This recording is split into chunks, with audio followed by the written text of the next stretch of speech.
The reason why children like to think that it's their fault that their parents broke up, it's because it gives them agency and autonomy about this incredibly difficult loss.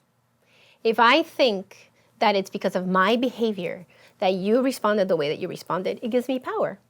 If we look at it from a psychological point of view, right, then that means that I can do something to make it better, right? So why children sometimes tend to, and not all of them, but the majority of them tend to think, well, I did this, or I didn't do well in school, or I was always screaming at mommy, and then, daddy got mad, and then the mommy got mad at daddy, because children see that a lot, right?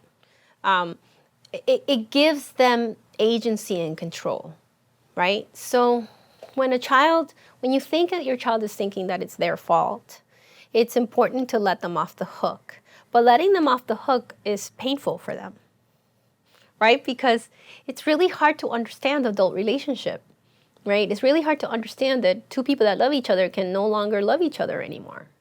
And that's the lesson that you're showing your children, that sometimes things end.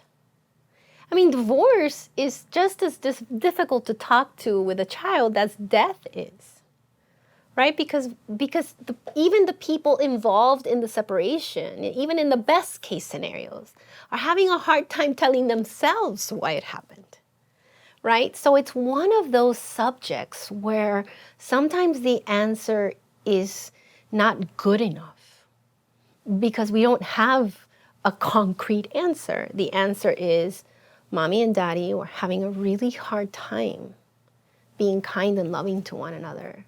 So we decided that the most loving thing to do was not to be together.